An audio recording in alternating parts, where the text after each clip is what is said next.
La seule chose que je peux faire, moi, à l'échelle du monde, c'est d'aller au bout de mon rêve. Et avec le pari que ça inspirera d'autres personnes à aller au bout de leurs rêves. Je peux rien faire de plus. Le pire, c'est de scroller dans son canapé. Ça, on sait que ça changera pas le monde, quoi. Et on est beaucoup à être dans cet état de sidération, quoi.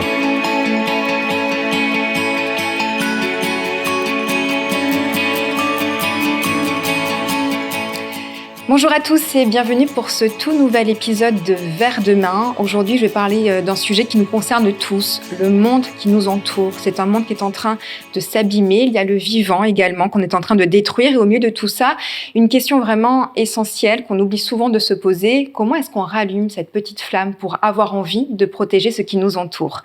Mon invité du jour, c'est Jean-Pierre Gou. Alors lui, au début, il était du côté des chiffres. C'était les maths, les algorithmes ou encore l'énergie. Mais au fil du temps, il a compris qu'il manquait quelque chose, que les transitions viendraient peut-être moins des équations que du récit, et donc il s'est mis à écrire. Un livre, puis deux, et enfin le petit dernier, La Révolution bleue, la petite princesse, une suite inattendue du Petit Prince de Saint-Exupéry, un livre qui parle de beauté du vivant, de bascule intérieure, de responsabilité collective, et de cette possibilité de changer notre rapport à la Terre. Dans cet épisode, on va donc parler du changement de regard, de quête de sens, de limites planétaires, et de cette petite flamme donc qu'il faut parfois rallumer pour avoir envie d'agir. Bienvenue dans l'histoire de Jean-Pierre Gou, un homme qui nous rappelle qu'avant de changer le monde, il faut d'abord réapprendre à l'aimer et qui, à travers son roman, nous montre le chemin vers demain. Cet épisode de Vers demain est rendu possible grâce à notre partenaire Impact Together, le programme d'engagement d'Engie pour un impact positif sur le climat, la nature et le vivant. Pour découvrir tout ce qu'ils font, d'ailleurs, rendez-vous sur leur compte Instagram Impact Together. Bonjour Jean-Pierre. Bonjour Chloé, je suis ravi, merci. Merci d'être venu. Cette petite introduction, déjà, ça a donné quoi ? Je suis touché, mais ça correspond bien à mes intentions et à ce que j'essaye d'apporter dans ce monde, quoi. Une petite touche, rallumer la flamme dans les esprits des lecteurs, des lectrices et de jouer sur les imaginaires pour nous amener à aller plus loin et à protéger cette planète qui est absolument incroyable. C'est vrai qu'on en parle souvent de ces nouveaux imaginaires et de comment est-ce qu'il faudrait qu'on envisage les choses pour essayer de réembarquer tout le monde dans cette envie de pas seulement protéger la planète, finalement, c'est vraiment aussi protéger l'espèce humaine pour la suite. On va en reparler tout à l'heure. Mais d'abord, j'avais envie de savoir qui était Jean-Pierre. Parce qu'effectivement, commencer par les maths, les algorithmes, je disais, le secteur de l'énergie, quel a été votre parcours avant ? Moi, en fait, j'ai toujours été, depuis que je suis tout petit, engagé depuis presque l'âge de 5 ans, quand mes parents m'ont offert un livre sur les animaux en voie de disparition. Et je ne comprenais pas que des espèces aient pu complètement disparaître du monde. Et il y avait des espèces admirables que je ne voulais pas voir disparaître. Et quand j'avais vu ce livre, je m'étais dit, je ferais quelque chose pour empêcher que les espèces disparaissent. Puis petit à petit, ça m'a amené à essayer de comprendre pourquoi elles disparaissaient et donc à m'interroger sur la science. Donc c'est pour ça que j'ai fait des études scientifiques, mais aussi d'essayer de comprendre les équilibres géopolitiques, la psychologie humaine, la sociologie. Donc de m'intéresser à toute une sorte de choses pour comprendre pourquoi on détruisait finalement ce qui nous soutient. Donc ça a été une longue quête. Et donc il y a toujours eu la science et les maths parce que pour moi, objectiver les faits, c'est absolument nécessaire, mais c'est pas suffisant. Et petit à petit, la nécessité d'embarquer les gens dans des récits a émergé. Mais au départ, ma volonté, c'était d'utiliser les maths pour réconcilier la Terre et l'humanité. J'essaye toujours de le faire avec différents projets. Et je pense que les maths peuvent être utiles, mais là encore, ils sont pas suffisants. Mais c'est toujours le même rêve qui m'a habité, mais on va dire incarné de manière différentes selon les projets, selon des projets, ça peut être le roman, l'expérience ou des conférences, mais aider des entreprises à switcher ou aider des entreprises à modéliser. En fait, pour moi, c'est la même intention. Le point commun de tout ça, c'est préserver cette terre incroyable sur laquelle on a la chance d'habiter. Mais comment on utilise les maths pour protéger la Terre ? Par exemple, là, le projet One Home que je porte, en fait, c'est un projet dans lequel il y a beaucoup de maths derrière parce qu'on utilise un satellite qui est à 1,5 million de kilomètres de la Terre. Ce satellite, il y a tout un tas de coordonnées mathématiques qui sont sur le site de la NASA. Il prend 10 images par jour et à partir de ces images, on recrée des vidéos de la Terre tout éclairées. C'est la première fois que ça s'est fait depuis depuis le début de l'humanité, même depuis la création de la Terre, c'est la première fois où la Terre se voit tout éclairée qui tourne, et il y a besoin de beaucoup de maths derrière, quoi. Et donc, avec des maths, vous pouvez construire des bombes atomiques ou faire des outils d'émerveillement qui sont des exhausteurs d'amour. Donc, c'est une question d'intention. Et vous pouvez aussi faire des maths, utiliser de l'intelligence artificielle à bon escient. Il y a tout un tas de choses qui sont proposées aujourd'hui et dont je parlerai dans un prochain roman aussi. Donc, et puis, on peut aussi utiliser les mathématiques pour optimiser l'usage des ressources. À quel moment il y a eu ce déclic quand même, d'arriver à passer des maths, de la science, parce que vous avez travaillé aussi dans le secteur de l'énergie pendant longtemps, au fait d'aller écrire quelque chose, un récit? Il y a eu un moment de bascule, c'était le 1er janvier 2000. La veille, le 31 décembre 99, j'étais persuadé qu'on allait tous mourir du bug de l'an 2000, qui était un bug informatique où on avait codé les dates que sur 2 chiffres au lieu de 4 chiffres, et beaucoup de gens prédisaient que des systèmes allaient tomber en rade, et notamment des systèmes qui pilotaient des centrales nucléaires. Et beaucoup de boîtes d'informatique avaient fait peur à tout le monde là-dessus pour investir beaucoup d'argent là-dedans. Et moi, j'avais dit à mes amis, je pense que cette soirée, ça sera la dernière. Et en fait, il s'est strictement rien passé ce jour-là. La seule chose qui est tombée en panne, c'est la caisse automatique du bar où on était à Barcelone. Mais c'est très important quand même. Oui, du coup, on n'a pas payé, donc ça, c'était très intéressant. Et je me rappelle que ce matin-là, donc c'était le 1er janvier 2000, quand j'ai vu le soleil se lever à Barcelone, je me suis dit, mais en fait, le soleil, qu'on soit le 1er janvier, le 4 janvier, le 17 janvier, en fait, ça fait 4,5 milliards d'années qu'il brille. Il nous offre sa lumière tous les jours. Et je me suis dit, j'ai pris très au sérieux mes peurs, quoi. Et je me suis fait le serment, puisqu'un nouveau siècle démarrait, que à partir de maintenant, j'allais réaliser mes rêves, parce que c'est la seule chose sur laquelle on peut avoir un impact. Et donc ce jour-là, mon rêve, c'était d'écrire un scénario alternatif du XXIe siècle dans lequel l'humanité donne le meilleur, quoi. Et ce scénario, je l'ai appelé le siècle bleu. On était dans un siècle dont on pouvait déterminer la couleur, ce 1er janvier 2000. Soit on est dans un siècle noir, c'est-à-dire le siècle horrible où l'humanité a été en dessous de ce qu'on attend d'elle, ou alors on est l'humanité du siècle bleu, et dans 1000 ans, dans 5000 ans, dans 10 000 ans, on se rappellera des humains et des humaines de maintenant qui avaient tout changé, quoi.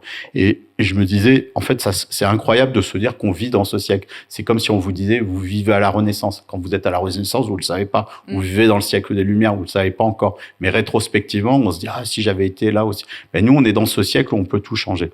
Et donc, d'essayer de remettre cet émerveillement d'être là, maintenant, dans cette période critique, que l'on voit comme une fin du monde, mais qui est aussi le début d'un autre monde. Et moi, c'est sur ça qui m'intéressait. Et puis, dans les années d'après, donc j'ai commencé à écrire en 2000, juste après cet événement-là. Et puis, dans mon travail dans l'énergie, je voyais aussi beaucoup de gens qui étaient en manque d'imaginaire, c'est-à-dire les gouvernements, les partis politiques, même les entreprises, les institutions en France, les ministères ou la Commission européenne à Bruxelles. Tout le monde avait du mal à se projeter. On était dans les chiffres, justement. Moi, je venais des chiffres. Et les discussions, du coup, étaient très technico-économiques. Mais il n'y avait pas un grand rêve. On oubliait au nom de quoi on faisait ça. Et je voulais ramener un peu d'épopée, c'est-à-dire de raconter, en fait, cette transition écologique, non pas comme une lutte, mais comme une épopée, quelque chose d'incroyable, quelque chose... presque une nouvelle mythologie, quoi. C'est ça qui m'intéressait d'écrire et de raconter ça avec un souffle d'enthousiasme. Donc c'est à ce moment-là où je me suis mis à écrire, parce que je me suis dit, le roman, c'est la seule manière de véhiculer les émotions, de créer des personnages auxquels on s'identifie, de faire passer des connaissances scientifiques aussi dans le roman, mais surtout de faire un récit où les gens se disent, j'aimerais trop être comme cette héroïne et ce héros, de développer cette chose-là et d'avoir des héros au départ qui sont ordinaires et qui petit à petit deviennent extraordinaires, parce que ça peut être notre destin à nous aussi. On peut aussi rester des héros ordinaires, mais c'est ça, c'était de raviver cette flamme qui m'intéressait par le roman. Est-ce que vous pensez qu'on l'a perdue aujourd'hui, cette flamme ? Aujourd'hui, alors vous avez plusieurs générations. Vous avez des générations de gens un peu comme moi qui sont engagés depuis une trentaine d'années, où à force d'essayer des choses qui ne marchent pas, on peut être désillusionné. C'est pas mon cas. Pour moi, voilà, on est toujours en train d'essayer de trouver la bonne façon d'agir, mais c'est vrai qu'on peut être fatigué de ça. Et je vois aujourd'hui, donc il y a une partie des gens qui sont désespérés. Donc le but de ce livre, c'est de de les regorger en énergie. Et puis, il y a une nouvelle génération qui arrive, qui, elle, est fraîche, qui a des idées et qui a envie de regarder ça avec un œil neuf, avec tout ce que l'on sait aujourd'hui et d'autres moyens d'agir. Et donc, c'est aussi pour ces générations-là que je le fais, de procurer de l'enthousiasme et des visions nouvelles et surtout des concepts et des paradigmes nouveaux qui pourraient être utiles à la transition écologique. Et parce que souvent, on voit beaucoup de dystopies sur le sujet. Là, La Révolution bleue, La petite princesse, c'est un livre justement qui donne plein d'espoir sur comment est-ce qu'on pourrait se rassembler. En fait, il y a vraiment cette idée de vouloir rassembler le collectif pour avoir envie de transformer les choses. Comment est-ce que c'est né? Comment elle est née, cette petite princesse? Alors, elle est née justement de ce constat, c'est-à-dire à partir du moment où j'ai voulu au début des années 2000 écrire un roman sur l'écologie, tout le monde m'a dit un roman sur l'écologie, il faut forcément que ça soit une dystopie, c'est-à-dire explorer un scénario noir qui finit mal. Parce que c'est ce qui marche en général. C'est ce qui marche en général. Et je disais, mais c'est bizarre comme phrase parce qu'en général, les gens aiment bien les happy end dans les films. Alors pourquoi dans l'écologie, on serait le seul endroit où il n'y aurait pas des happy end? Ah oui, non, mais ça marchera pas parce que les écolos, ils sont assez défaitistes. Je lui dis, non, mais pas du tout. Moi, je connais des tas de gens qui sont hyper optimistes aussi. Donc, on va mettre ce type de héros, des gens qui ne lâchent pas, qui sont dans la ténacité, qui sont pas juste des rêveurs, mais des gens qui réalisent leurs rêves, de les mettre en branle. Donc, c'était vraiment une volonté de dire, il peut y avoir d'autres types de récits. Et s'il n'y a pas un récit qui nous raconte, et ça, c'est vraiment le retour des mathématiques, c'est s'il n'existe pas une histoire qui peut raconter comment on passe d'aujourd'hui à un futur souhaitable, en fait, on va pas y arriver. Et à partir du moment où on arrive à créer une histoire, c'est-à-dire un pont et un demain souhaitable, qui soit réaliste, et ça, c'est vraiment la vraisemblance, pour moi, c'est très important. Dans ce livre, tout le cadre, il y a toute la noirceur du monde, il y a toute on va dire, les particularités de l'humain et ses défauts à l'échelle individuelle ou collective. Et les héros, ils cheminent là-dedans, mais comme ils ont des rêves immenses, ils arrivent à dépasser, en fait, ces choses qui nous semblent insurmontables. Et donc, il y a vraiment ce pari-là de faire une utopie réaliste. Donc, pas juste une utopie qui se passe dans un lointain futur sur une autre planète, dans un maintenant un peu flou, un peu comme l'œuf des Barjavel. On peut appeler ça de l'anticipation, mais ça pourrait se passer cette année comme dans 10 ans. Mais je voulais quelque chose qui puisse arriver. Et surtout, le sentiment que je voudrais déclencher, c'est que les gens aient rêvé, et quand ils referment le livre, et c'est souvent les choses qu'on me dit, il faudrait peut-être pas changer grand-chose pour que ça marche, en fait, quoi. Et donc, l'idée, c'est aussi, par cette révolution bleue, de semer des graines d'utopie pour que des gens s'en emparent et la fassent dans le monde réel, cette révolution bleue. Ça, c'est mon plus grand rêve. Alors, c'est intéressant ce que vous dites sur le fait que lorsqu'on referme le livre, on se dit, en fait, c'est pas si compliqué. À quel moment, en fait, dans quelle façon le livre amène cette façon d'arriver à penser, de se dire qu'il n'y a pas grand-chose à faire? Ce qu'il faut, c'est rester sur une lisière entre la réalité et la fiction, c'est-à-dire de rajouter des éléments de fiction, mais quelque chose de très ancré dans le réel, où la fiction vient un peu comme des peintures surréalistes, rajouter une couche autour du réel et de le voir autrement. Et c'est à ce niveau-là qu'on peut façonner à la fois le changement de regard et la posture que l'on a pour habiter le monde. Et c'est vraiment ça, moi, qui m'intéresse, c'est cette lisière. Et si on travaille à cette lisière-là, les gens ont voyagé, mais restent quand même ancrés dans le réel.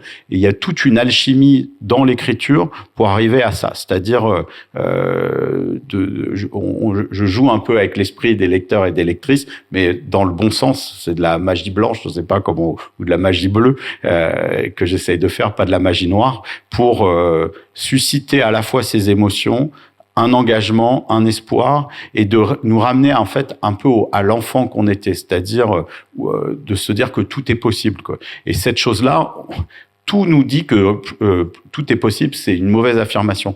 Mais pourtant, il y a des tas de gens dans la tech qui pensent que tout est possible. Alors pourquoi ça serait pas le cas dans l'écologie? Et d'ailleurs, la tech et l'écologie, ça peut être aussi concilié. La nature est technologique, c'est juste qu'elle n'utilise pas de métal, etc. Mais un œil humain, votre main, la moindre de vos cellules est ultra technologique. Et pour moi, il y a vraiment à réinventer complètement la manière dont on fait de l'écologie avec une bio-inspiration totale et réinventer la civilisation humaine. Et en fait, ce livre, au départ, l'idée de la Révolution bleue, c'était de raconter comment un mouvement pourrait fédérer toutes les forces de transition à l'échelle globale, que ça soit les entreprises, les citoyens, les politiques, les ONG, les chercheurs, et de faire une union sacrée, de former cette révolution bleue, de s'échanger en fait toutes les données, d'expérimenter, et surtout de faire un pacte de non-agression les uns avec les autres, et de donner envie d'incarner par la joie, par l'enthousiasme, par l'amour qui circule entre ces gens-là, une nouvelle façon de vivre, et de donner envie aux gens de les rejoindre, non pas en les forçant, mais en les inspirant. Parce que quelle est l'intrigue principale en fait de La Petite Princesse? L'intrigue principale, donc il y a deux héros, Lucie et Abel, qui sont les amis d'un astronaute qui avait un grand rêve, qui était que cette révolution bleue se déroule. Et cet astronaute, il a disparu. Et eux, ils se sentent légataires de ce rêve. Donc leur rôle, c'est de transformer ce rêve en mouvement. Et en face, il y a des États à qui ça plaît pas du tout. Donc vous avez la Chine, qui a, elle, une autre façon de voir à long terme l'écologie, mais plutôt pour asservir le monde. Donc ça, c'est le principal opposant. Le deuxième opposant, c'est un capitalisme, on va dire, ultralibéral, presque souterrain, qui lui aussi s'oppose à cette révolution bleue. Et donc, l'histoire, et c'est un thriller, même si ça parle d'amour, de science, de tout un tas d'autres choses, c'est de voir comment ces forces se combinent pour arriver à faire une vraie révolution. Et une révolution qui soit en fait un rêve de l'évolution de l'humanité. Et l'histoire qui est sous-jacente derrière, pour moi, quand je me disais si dans 10 ans, on avait réussi à faire cette transition écologique, elle peut pas être que technique, quoi. Pour moi, c'est vraiment une métamorphose de notre position vis-à-vis du reste de l'humanité, vis-à-vis de la Terre. Et donc, c'est une métamorphose de l'humanité qui est en jeu. Et c'est ça que raconte la révolution bleue, c'est la métamorphose vers Homo bioceris, qui est une autre forme d'organisation humaine. Et on passe de Homo sapiens à Homo biosphéris. Voilà. Alors, c'est un peu compliqué à dire. Précisément, ça veut dire quoi? Alors, l'idée, c'est que pour l'instant, l'évolution humaine, on a un peu comme d'autres espèces, on est passé d'Australopithèque à Homo erectus, Homo habilis, Homo sapiens. Donc, il y a eu des transformations physiques. Mais quand on regarde l'histoire du vivant, il y a eu des sauts en complexité qui se sont produits dans l'histoire du vivant. Et par exemple, un des sauts en complexité qu'on ne comprend pas en biologie aujourd'hui, c'est le passage du monocellulaire au multicellulaire. C'est-à-dire comment tout un tas de cellules peuvent coopérer pour former un être plus grand. Vous en êtes l'incarnation, puisque vous êtes 30 000 milliards de cellules qui coopèrent. 30 000 milliards de cellules. Ouais, qui coopèrent pour être Chloé. Mais on l'oublie. Mais vos cellules, vous êtes un collectif, quoi. Et il y a à peu près autant de bactéries. Donc en plus, vous êtes ce qu'on appelle un holobion en science, c'est-à-dire un mélange de cellules et de bactéries. Et il y a même des petits champignons qui se rajoutent là-dessus. Mais et puis une bactérie multicellulaire et avec des champignons.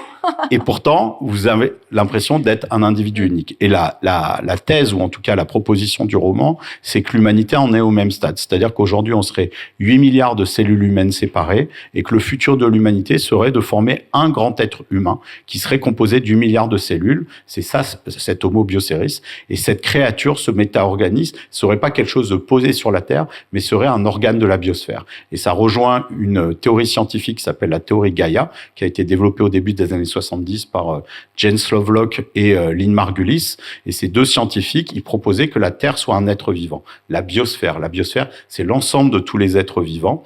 Et plutôt que d'être une collection d'êtres vivants, de zèbres, de forêts, de baleines, d'amibes, etc., tout ça formerait un grand tout qui prendrait soin des parties. C'est-à-dire que vous êtes un grand tout qui prenez soin de vos cellules quand vous respirez, quand vous alimentez, quand vous buvez. Tout ça, c'est le tout qui s'occupe des parties et les parties forment le tout. Et nous, on pourrait avoir la même chose au niveau de l'humanité. Et que les limites planétaires que l'on a ne seraient pas finalement un précipice vers lequel on pourrait tomber, mais plutôt un activateur de ce passage de l'Homo sapiens vers l'Homo bioceris. C'est-à-dire que on est à une époque où le grand choix qu'on doit faire, c'est est-ce qu'on passe du chacun pour soi au tous ensemble. Et le chacun pour soi, quand le monde est large, le chacun pour soi, il fonctionne. Et ce qu'on remarque en laboratoire, si on fait un stress sur des cellules, elles vont avoir à un moment intérêt à être multicellulaires parce que la coopération a plus de sens. Et aujourd'hui, on a réussi à créer des coopérations pour créer des États. Il y a à peu près 200 États qui existent sur Terre. La prochaine phase de l'humanité, ça serait de créer un méta-organisme qui soit transnational et qui ait une réalité à la fois psychique et biologique. Mais ça semble utopique, justement, ça. Comment est-ce qu'on peut imaginer à un moment que toute l'humanité ne fasse qu'un tout ? C'est pour ça que c'est intéressant d'écrire des romans, parce que justement, si je vous dis ça comme ça, vous me dites ouais là ça a l'air intéressant, mais j'y crois pas. L'idée, c'est de raconter en 3 tomes comment on passe du monde de 8 milliards d'humains séparés au bout de 3 tomes à une humanité unie. Et c'est extrêmement complexe, toutes les étapes par lesquelles on peut passer, mais tout ça, c'est fondé sur des recherches que moi j'ai faites dans une multitude de domaines, et l'intérêt du roman, c'est un peu comme une expérience de pensée en philosophie, c'est que ça vous permet de déployer cette idée-là. Et déjà, pour que cette idée-là soit incarnée, il faut arriver à ce que les gens aient des symboles dans leur tête qui les marquent, et le symbole que moi j'ai choisi dans ce livre, c'est le symbole du Petit Prince. Et je propose une réinterprétation en fait de la signification du Petit Prince, où le Petit Prince ne serait pas un individu, mais un collectif sur sa planète. C'est-à-dire que lui-même serait constitué de tas de petites cellules. D'ailleurs, on le voit sur la couverture du livre, c'est un grand bonhomme sur une toute petite planète. Exactement. Et moi, depuis que je suis tout petit, j'ai jamais compris pourquoi il était aussi grand sur une petite planète. Il a à peu près la taille du rayon de la Terre, ce qui est pas possible d'un point de vue physique. Par contre, si c'était l'humanité de sa planète, ça aurait un sens. Et si vous étiez le grand bonhomme fait par toute l'humanité, toutes ces cellules, ou bonne femme, mais vous auriez les pieds sur terre ou la tête dans les étoiles, comme le Petit Prince. Votre passe-temps, ça serait de regarder les levées et les couchers de soleil, comme le Petit Prince. Et puis le Petit Prince, qui est ce collectif, la première chose le matin, il prend soin de la Terre. Et donc, petit à petit, il nous donne des clés on va dire, de gestion planétaire. Et quand le Petit Prince part de sa planète pour aller vers la Terre, il visite 6 planètes sur lesquelles il y a toujours un géant humain, un collectif, que ce soit le buveur, que ce soit le businessman, et ce sont des maladies de l'humanité. Et cette interprétation du Petit Prince, elle est étayée par une lettre que j'ai trouvée qui date de 2 mois avant sa mort, qui s'appelle « La lettre à un Américain », où il explique Saint-Exupéry. Alors, il a jamais donné l'explication du Petit Prince, mais cette lettre, elle est complètement... Parce qu'il en a écrit beaucoup, des lettres. Oui. Dans cette lettre, elle est, ce qu'il raconte, c'est complètement en lien avec, on va dire, ce que je vous dis, une humanité multicellulaire qui est en train de prendre conscience d'elle-même. Et puis surtout, quand j'ai fini d'écrire ce livre, moi, dans l'autre personnage principal, c'est une petite fille qui a été adoptée par les 2 héros et qui se rend compte que finalement, au fur et à mesure de l'histoire, qu'elle est le catalyseur et la pièce maîtresse de cette métamorphose de l'humanité. Elle avait une liaison très particulière avec cet astronaute Paul Gardner, et cette petite fille a un grand cœur, et le secret pour faire cette grande humanité unie, c'est l'amour. Et aujourd'hui, une des stratégies qu'on n'a pas testées dans l'écologie et qui est quand même la plus puissante de toutes les stratégies, c'est l'amour. Donc ce livre est une fiction. C'est une ode à l'amour, hein. Effectivement, c'est ce qu'on ressent beaucoup lorsqu'on le lit. Mais pour moi, c'était comment faire de l'amour une stratégie, parce que vous avez toutes les religions, les spiritualités qui vous disent, voilà, l'amour, c'est la solution de tout. Aujourd'hui, on ne s'est pas organisé autour de ça. Comment vous faites un mouvement qui est fondé sur l'amour, mais qui est aussi hyper conscient des enjeux géostratégiques? Pour moi, c'est ça la difficulté. C'est-à-dire, c'est de pas être bisounours. C'est-à-dire d'être, et encore, moi, j'adore les bisounours et tout, mais je trouve que c'est pas du tout une insulte. Vous n'avez rien contre les bisounours. Non, je les adore. Ils vivent sur des nuages, en plus. Donc, c'est très bien. Voilà. Donc, cette petite fille qui s'appelle la petite princesse dans le livre, elle recherche un manuscrit, et ça, c'est lié à une autre lettre de Saint-Exupéry qui a refait surface il y a 2 ans, où pour la première fois, donc c'était une lettre entre lui et sa femme, qui a refait surface parce qu'il y avait des questions de droit en fait entre lui et sa femme, et elle n'était pas publiée. Dans cette lettre, Saint-Exupéry a promis à sa femme de lui écrire une suite du Petit Prince qui lui dédierait, et sa femme lui a demandé de l'appeler la petite princesse. Incroyable. Et cette lettre date de 6 mois avant sa mort. Et donc, ce manuscrit existe peut-être, quoi. Et moi, j'ai le sentiment qu'il existe. Et moi, j'ai écrit La Petite Princesse sans savoir que cette lettre existait. Du coup, quand j'ai su que cette lettre existait, c'était un moment complètement incroyable. J'ai réécrit le bouquin pour qu'elle recherche ce livre dans lequel il y aurait les clés d'activation d'Homo Bioceris. Donc, c'est une quête. Donc, il y a beaucoup de choses autour du monde du Petit Prince et autour de ce manuscrit qui existerait peut-être. Et donc, c'est pour ça que ça s'appelle La Petite Princesse. Et la famille, les descendants de Saint-Exupéry, ils ont réagi comment? Alors, au départ, je voulais les contacter. Puis, comme j'étais encore en phase d'écriture, je me suis dit, je les contacterai quand j'aurai un éditeur, etc. Et en fait, c'est eux qui m'ont contacté parce qu'ils avaient lu mes premiers romans qui s'appelaient Siècle bleu. Et je croyais qu'ils avaient dû entendre parler de ce projet-là, mais en fait, quand je les ai rencontrés, notamment Olivier Daguet, qui est l'ayant droit du Petit Prince, il n'était pas du tout au courant que j'écrivais ça. Et, vous avez peur au début qu'ils mettent justement un coup d'arrêt à ce projet? En tout cas, aujourd'hui, Le Petit Prince, c'est une marque, hein, donc vous pouvez pas l'utiliser de cette manière-là. Et pour moi, c'était impossible que j'enlève tout ce qu'il y avait sur Le Petit Prince, et c'était impossible que je change le nom La Petite Princesse. En fait, le monde a fait que on se soit rencontrés complètement par hasard. Et quand je lui ai parlé de ce projet, lui, il connaissait cette lettre, il est tombé en amour de ce projet, et il a proposé de mettre Le Petit Prince au service de la Révolution bleue. Et alors ça, pour moi, c'est le plus grand des cadeaux. Il a écrit la préface, Olivier Daguet, de ce roman. Donc lui, sa grand-mère était la sœur de Saint-Ex. Saint-Ex n'avait pas d'enfant.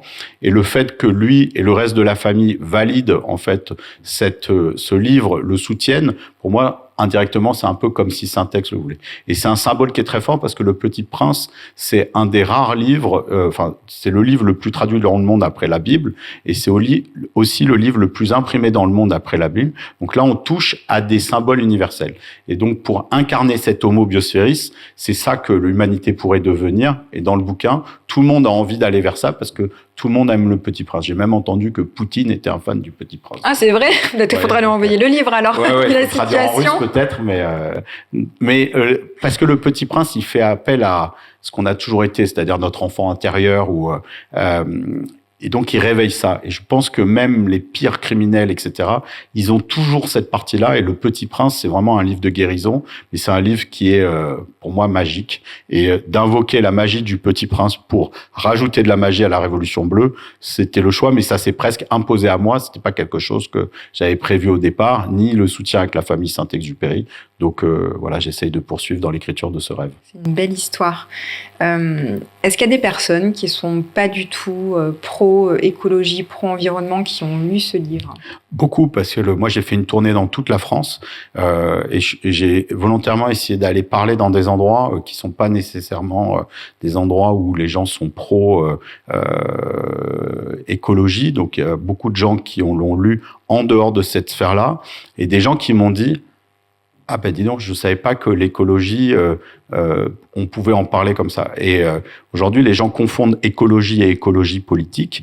Et l'écologie politique, moi, je leur jette pas la pierre. Hein. Je veux dire, c'est tellement un sujet qui est piétiné par certains partis politiques que les écolos ont dû adopter des positions parfois un peu radicales ou caricaturales. Mais les médias les assimilent à ça. Et en fait, au départ, l'écologie, c'est juste une volonté de protéger la Terre. C'est une science aussi qui est devenue un mouvement politique parce que ça avançait pas. Mais là, j'essaye de sortir en fait de la politique et de montrer l'écologie comme presque une évidence en fait, quoi. Il y a une rencontre qui vous a particulièrement marqué avec un lecteur où les choses lui ont transformé sa vision des choses? J'ai beaucoup de... Par exemple, il y a 10 ans, j'avais sorti mes romans, et aujourd'hui, je croise des lecteurs qui ont 24, 25 ans et qui me disent que à 13 ans, ils ont lu ce roman et que ça leur a donné envie d'aller dans cette voie. Et c'est des gens qui travaillent dans l'écologie. J'ai beaucoup de gens aussi qui ont bifurqué après ces romans. La Petite Princesse, elle est sortie il y a quelques mois, donc c'est difficile de dire. Mais il y a des gens chez qui ça les a touchés au cœur. Mais il faut laisser un peu on va dire incuber pour voir ce que ça donnera. Mais voilà, moi j'ai essayé de semer des petites graines dans le cœur des gens, quoi. Puis après, ça peut fleurir ou pas, ça dépend si le terreau est fertile. Mais il y a vraiment des gens déjà qui étaient désespérés, à qui ça redonnait de l'espoir. Donc ça déjà c'est fondamental. Et puis il y a des gens à qui ça a donné envie de s'engager, et d'autres de se cultiver sur certains domaines, parce qu'il y a plein de choses sur la géopolitique, sur l'astrophysique, sur la biologie.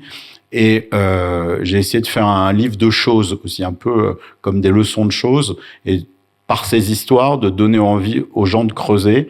Et beaucoup de gens ont un mauvais souvenir du collège, du lycée, notamment en sciences, parce que ils n'ont pas toujours eu la chance ni d'avoir des bonnes notes, ni d'avoir des bons profs. Et c'est vraiment un livre où voilà, vous pouvez le lire, vous avez 12 ans, vous pouvez le lire, vous avez 97 ans. Et moi, j'ai des gens qui n'ont aucun diplôme, où j'ai par exemple Cédric Villani, qui est médaillé Fields en maths, qui l'a lu et qui a adoré. Donc moi, j'ai fait un truc pour que lui puisse apprendre des choses, mais aussi un petit enfant puisse apprendre des choses. Donc voilà, de pas créer une barrière avec du savoir qui serait trop difficile à faire passer. Vous dites que c'est important de toucher au cœur justement le lecteur, les gens, mais pour pouvoir y arriver, j'imagine que vous donnez énormément de vous aussi. Oui, c'est-à-dire que au départ, moi, j'avais pas mesuré à quel point c'était difficile d'écrire des romans. Alors, ça peut être facile si on reste à la surface, mais si on veut toucher les émotions des gens, ça nécessite vous-même de plonger au cœur de vos émotions et de vivre de la manière la plus intense qui soit ce que les personnages sont en train de vivre, pour que quand les gens le lisent, ça ait l'air réel.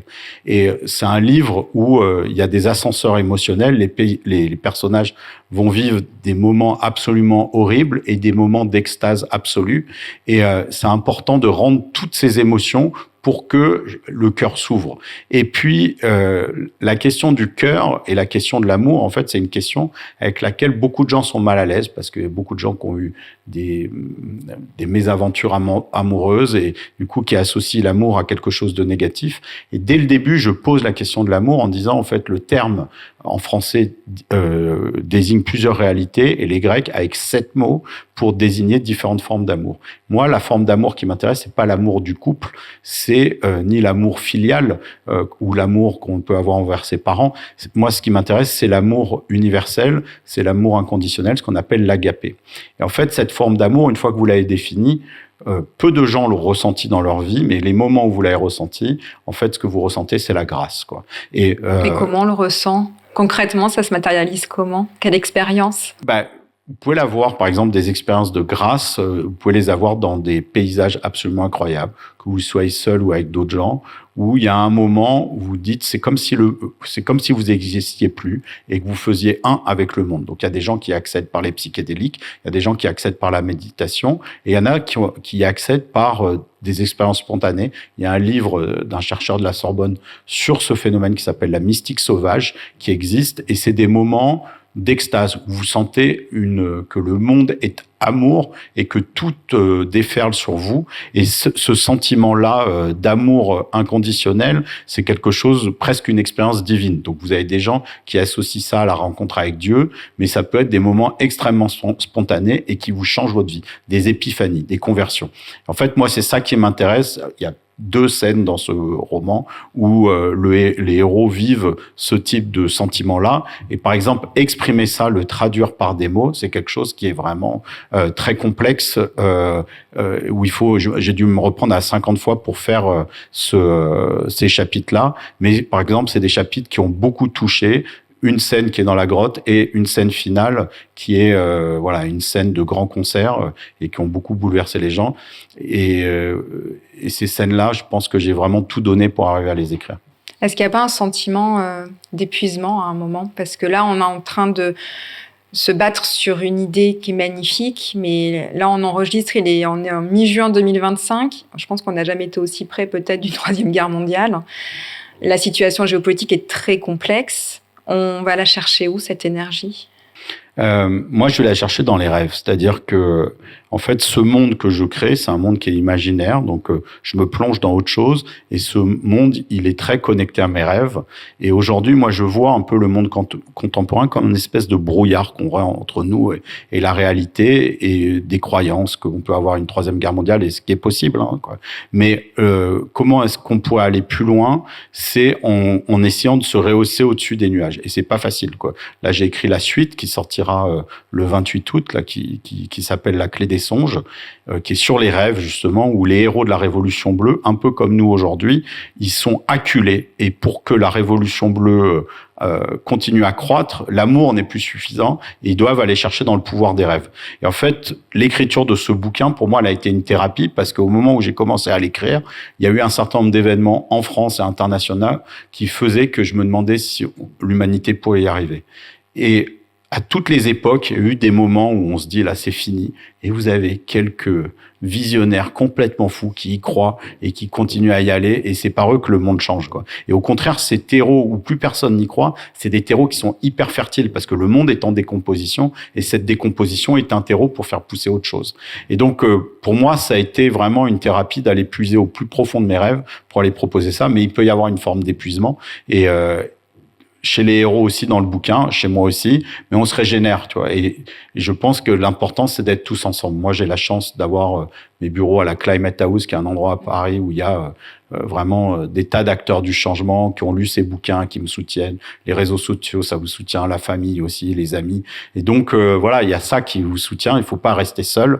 Et aujourd'hui, si on fait les choses tous ensemble, il y a un jour où vous êtes down, quelqu'un qui est up, et puis tout ça, on va arriver à son... Parce qu'on voit que c'est vraiment le collectif là qui embarque, en fait. C'est ça la clé pour le monde de demain, ça arriver à se rassembler de nouveau. Vraiment se rassembler, pour moi, c'est vraiment hyper important. C'est-à-dire d'arriver à se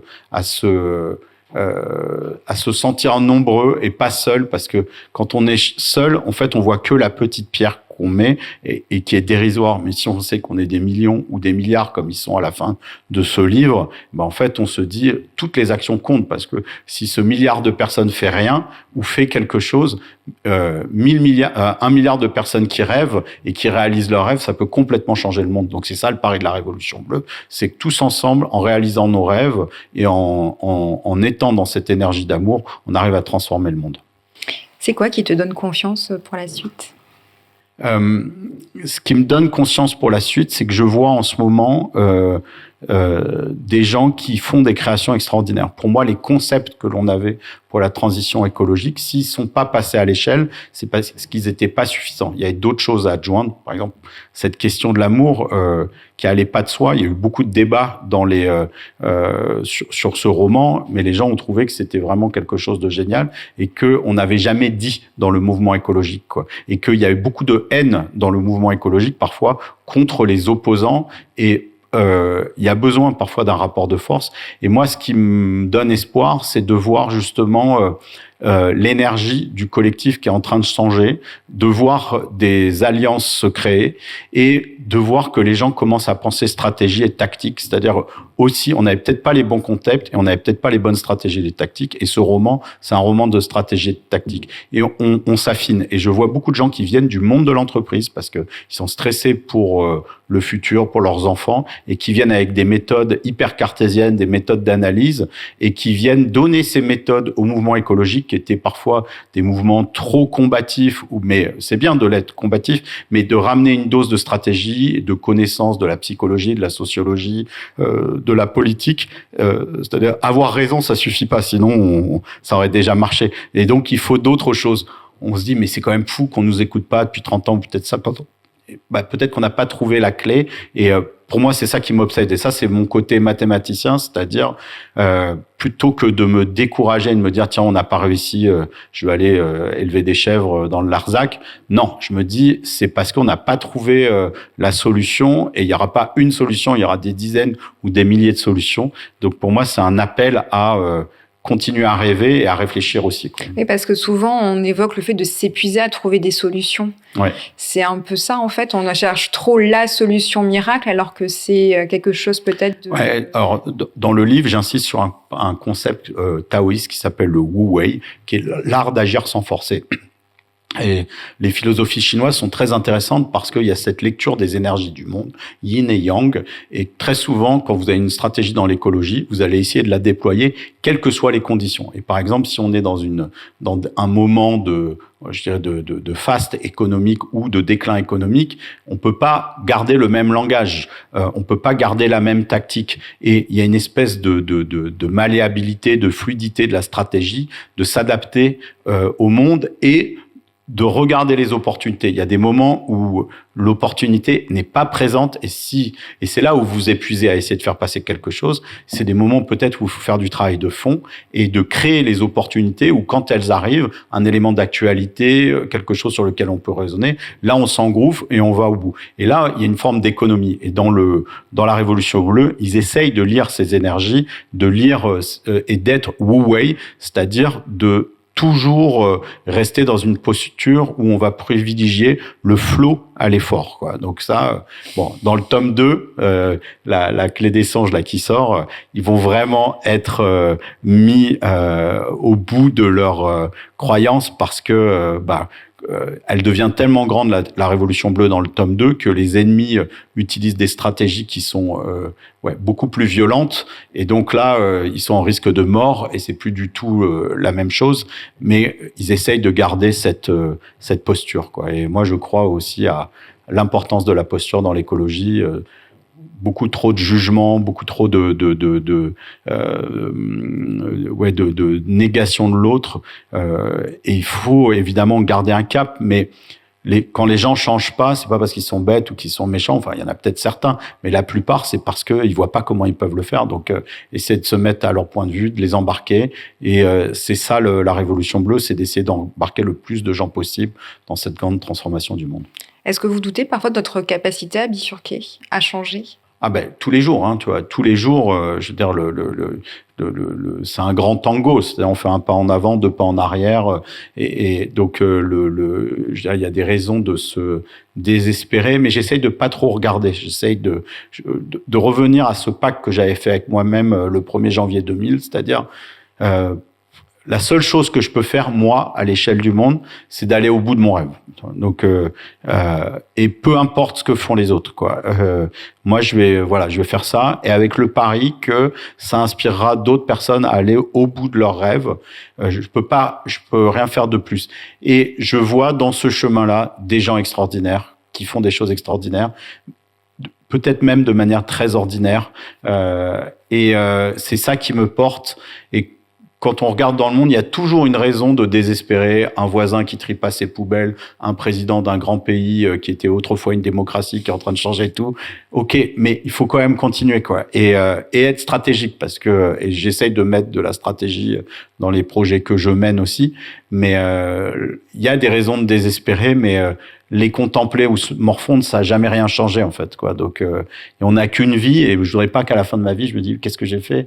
Ah, j'ai juste commenté sur les réseaux sociaux la politique de Donald Trump. Non, je veux dire, je m'y intéresse parce que c'est une donne qu'il faut prendre en compte. Le monde change, mais ça peut pas être une activité principale de commenter les forces de destruction. Alors parfois, on se sent accablé, effectivement, par l'actualité, par ce qui se passe.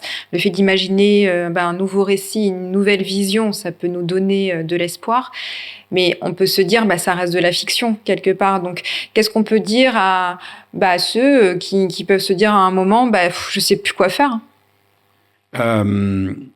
Ouais, alors il y a vraiment cette question-là de se sentir soit inutile, soit désespéré. Et là, c'est de reprendre le pouvoir sur son pouvoir créateur, quoi. Chacun a un talent. Il y en a, c'est la danse, d'autres c'est le chant, d'autres c'est la cuisine, autre chose, etc. C'est de se retrouver dans ce talent, de le mettre en lien avec une mission de vie et de faire quelque chose, quoi.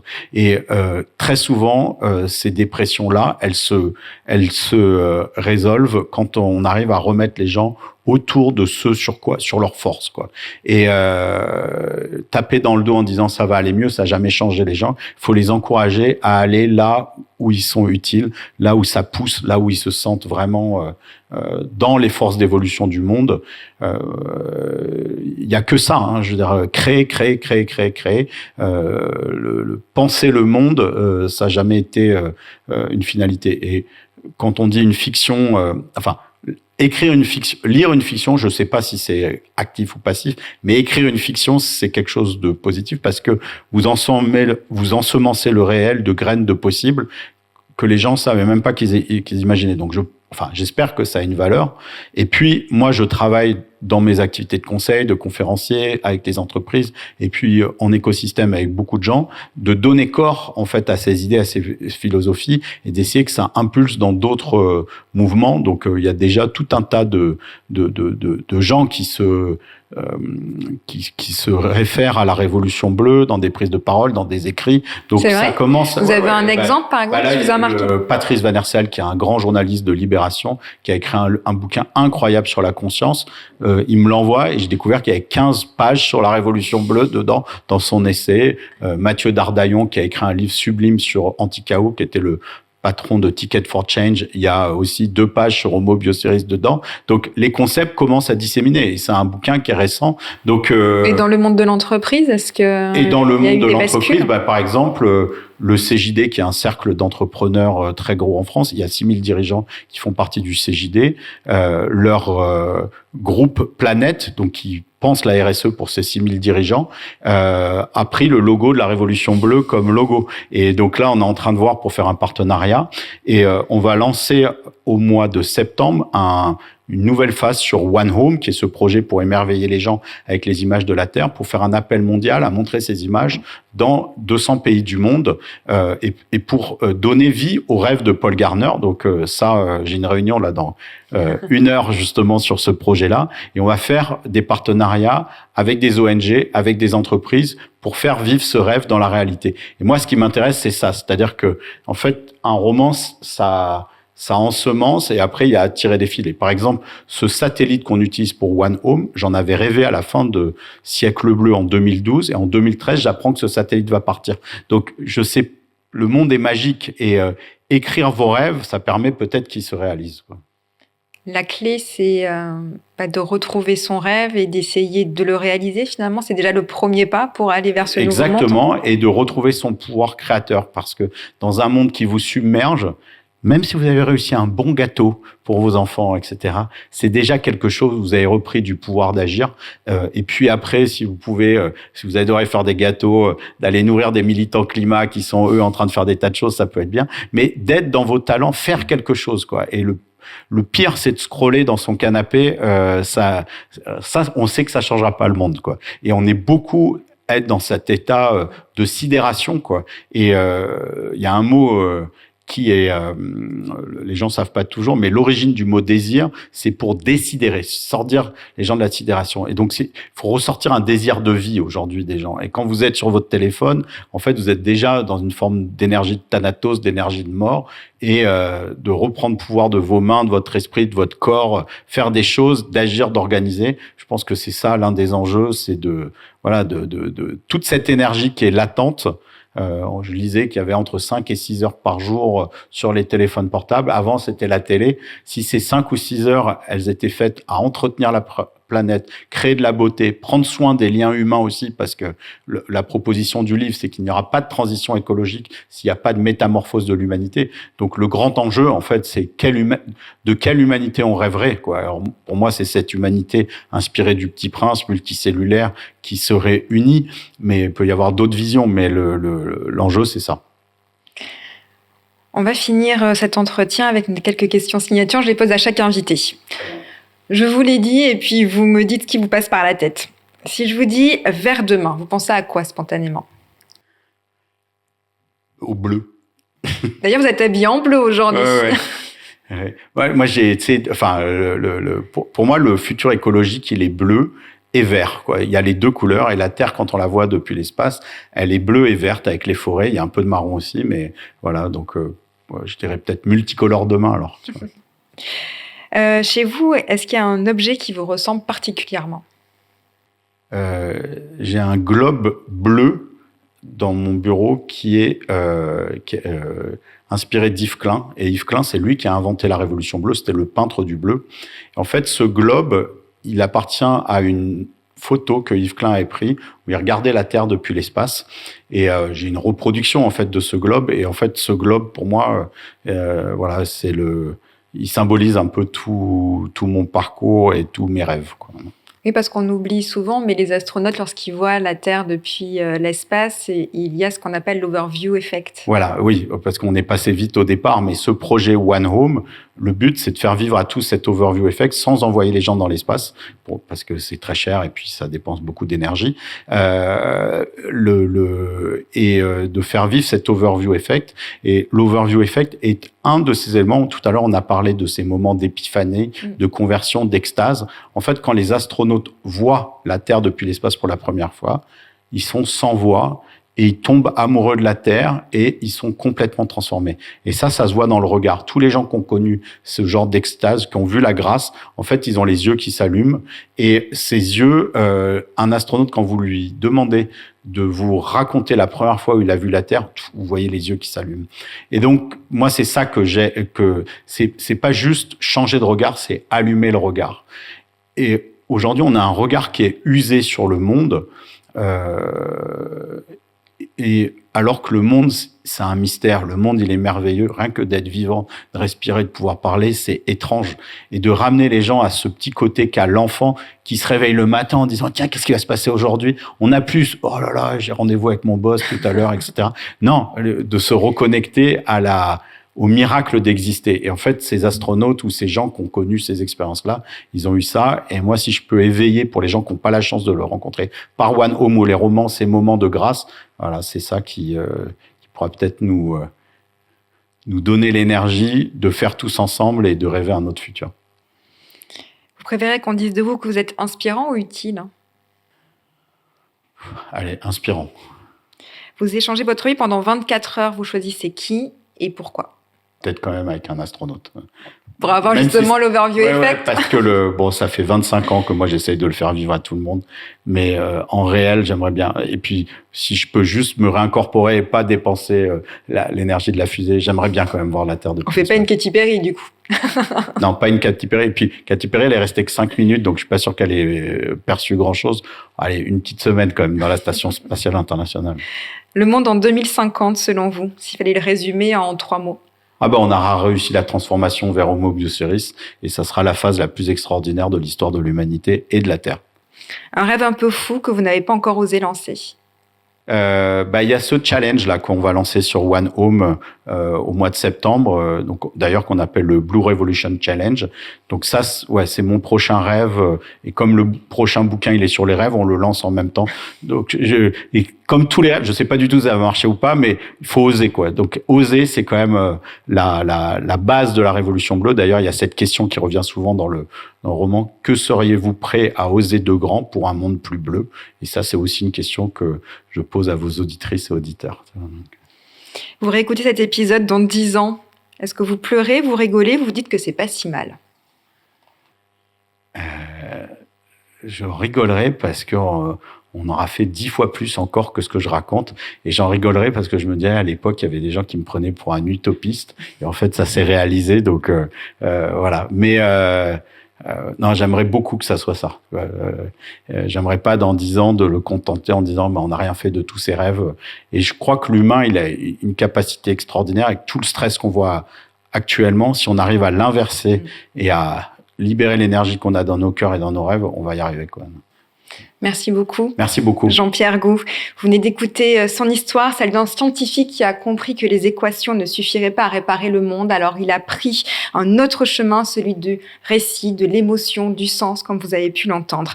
Avec Révolution bleue, la petite princesse, il prolonge justement l'héritage de ce petit prince qu'on aime tous. Il nous invite à ce pas de côté, à regarder autrement le vivant, l'amour, notre place aussi dans cette biosphère, à envisager que la bascule ne viendra pas seulement de la technologie, mais surtout d'une métamorphose intérieure. Parce que peut-être le vrai défi n'est pas de tout réinventer, mais de rallumer en chacun de nous cette petite lumière qui donne envie de prendre soin du monde et de nous émerveiller de nouveau. Merci Jean-Pierre et merci à vous qui nous écoutez parce que parfois entendre une histoire, c'est déjà le premier pas vers demain.